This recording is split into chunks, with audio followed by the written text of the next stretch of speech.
Experimentation is something that's critical to progress.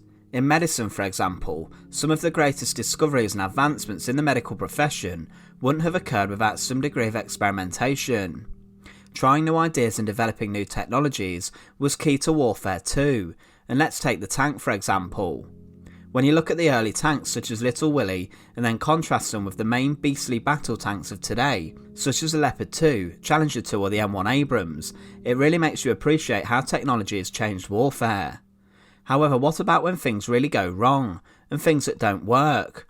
Well, militaries tend to just throw their prototype plans and ideas straight in the bin, throwing away millions of dollars down the drain in the process. Today's video is on one of these failed experiments. Today we look at the Antonov A-40 tank, when the Soviets attempted during the Second World War to attach a glider to a tank. I know, mad. To support our channel, please make sure to subscribe.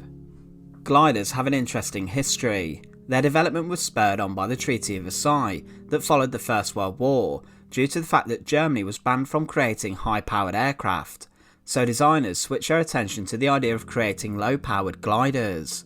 Other countries then began to develop these aircraft. In particular, the British used them to great success throughout the Second World War. The Horsa Glider was used at the very start of the invasion of Normandy during D-Day, and also during Operation Market Garden. However, the Soviets had different ideas.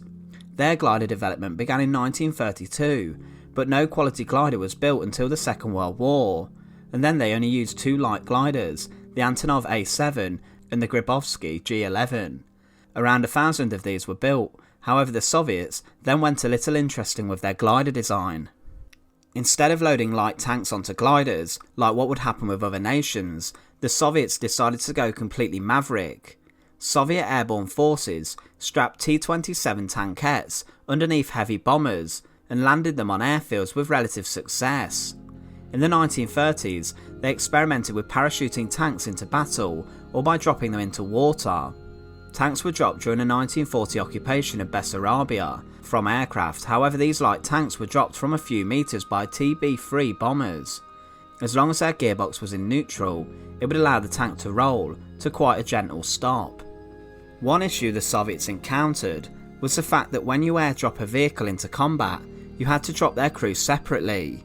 You could not just throw an extremely heavy tank out the back of an aircraft from height with the whole tank crew sat in positions, as it'd be incredibly unsafe and also would lead to a certain death.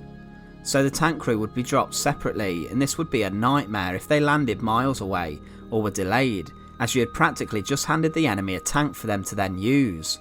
When tanks were stowed inside gliders, it would allow the vehicle and crew to arrive together in one go. However, the Soviets wouldn't really at the time have a great towing aircraft to utilise the gliders well.